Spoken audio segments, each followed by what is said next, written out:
Tape 1, Track 2. Good morning, patient. Welcome to your first full day at the Galactic Vesta Recovery Facility.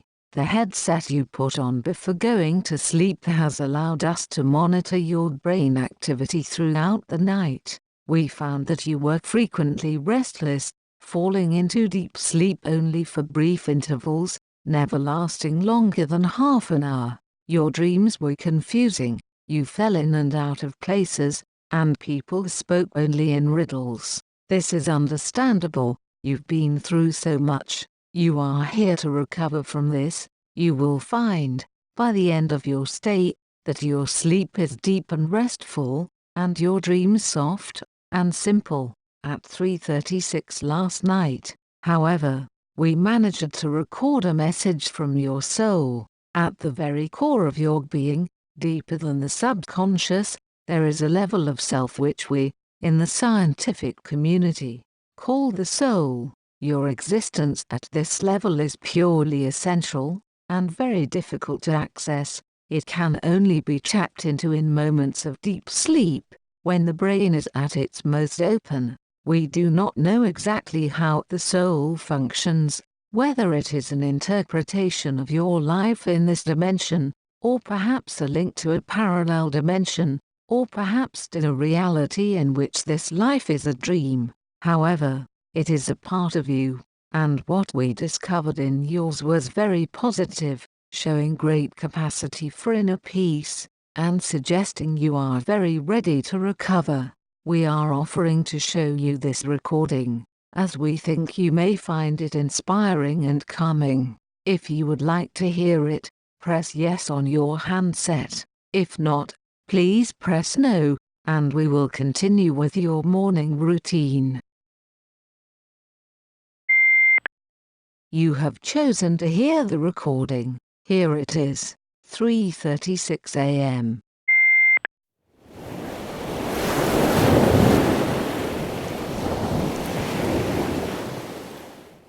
I'm awake. I'm alive. My eyelashes are coated in dewdrops. I blink them away. I push my fingers into the sand and stand up. The sand is soft and beige, scattered with smooth pink shells. When it drops from my fingertips, it falls in swirls, small enough to be carried on the breeze. It falls like dust, caressing my bare legs. I twirl, too, and on such gentle sand I'm as light as air. The sun is warm on my skin, and when I spin, it covers every inch of me.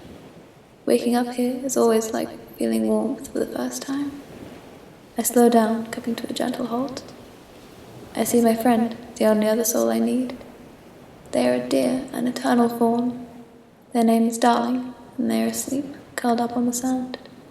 We always sleep like this, nestled between dunes, my larger body wrapped around their smaller one.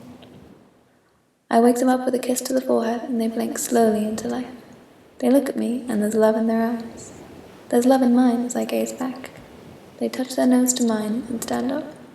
We wander through the dunes, and I pick blackberries from the brambles. When I have enough for both of us, we sit down on top of a dune and eat the berries for breakfast. I hold the berries in my hand, and Darling nibbles them from there, so as to not get sand on them. The berries are so sweet, sweeter than anywhere else, although this is the only place I know. We watch the sea as we eat. It's vast and so turquoise it's practically green. The morning breeze blows my hair across my face, but I know how to angle my head so that it doesn't bother me. My hair is long, it's never been cut, and thick and wiry with salt and wind. It never bothers me. We finish eating, and we head down to the sea where we spend all our days. We speed up as we get closer and closer, until we're running as we reach the waves. The water hisses up to greet us, as excited as we are. The air is very warm now, and the first twinkling froth over our toes is just cool enough to be refreshing. I wade in, and Darling dives headfirst into a wave. They're as tall as my calves, but a wonderful swimmer. By the time I'm up to my waist, they're paddling blithely through the waves. We're in our element. This is one of my favorite moments of the day. We play in the waves, letting them toss us around. The sea is our mother, and she protects us. We're in no danger. We love her. We love getting caught in a breaking wave, the isolation of the tunnel, and the soothing confusion of the crash. The glittering tinkle of shingle in a wave is my favorite noise. Darling likes the way the bubbles pop around their ears. Our eyes are so accustomed to the salt that we have no trouble opening our eyes underwater and looking around. The water's beautiful, the sandy floor is beautiful, and the shoals of tiny silver fish we sometimes see are beautiful. We like to lie down on the sand looking up and watch the sun filter through the water above us, trickling down through the waves.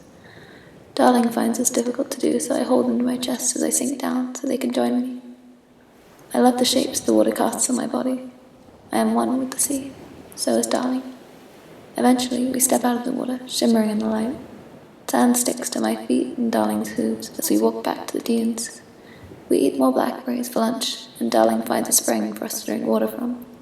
We have one bowl to drink from, which we share. Doesn't bother us.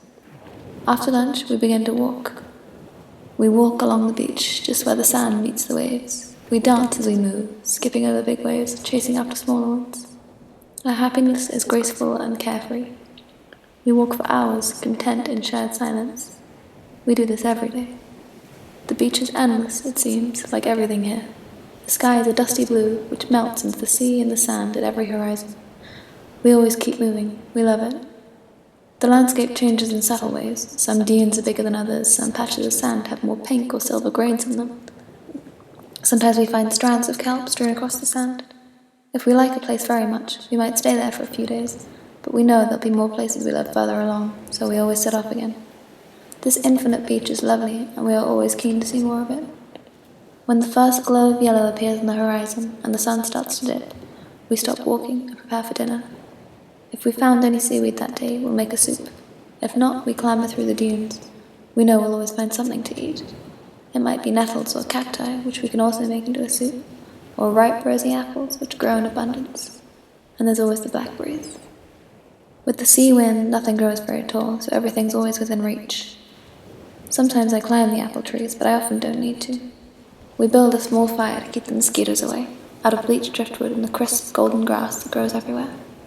We collect water from a spring and then heat it up over the fire, if not for soup, then just for drinking. We eat and we drink our hot water and we curl up together, just like the night before. We're happy. We're in our element. Things are right. A while back, I thought our life here might be coming to an end. Great storms ravaged the beach, and Darling and I had to shelter under an apple tree. We dug ourselves a small hole in the sand between the roots and propped driftwood between the branches of the apple tree to make a roof. The hole in the sand kept filling up with water, but it was better than facing the winds outside. I made small trips for food alone, as Darling was very afraid. They wanted me to help find water, but they were so afraid that we simply let the bowl fill up with bitter rainwater near our shelter and drank that instead. I didn't know how to escape the storm. I knew nothing else beyond this beach, and all I could see was storm. So we waited it out, shivering in our shelter. It was a bad time. But the storm ended, bit by bit. The wind slowed, the clouds thinned, and the sun warmed the air and dried the sand. I went further and further on my searches for food, spending more time out of the shelter. We didn't want to get our hopes up, so we stayed careful, but soon Darling was coming with me to look for food, and eventually we resumed our life as it had always been. Now things are good again. I hope they stay this way. I only want to wander the beach forever. We're loving and we are loved. We're safe. We're happy. We're in our element.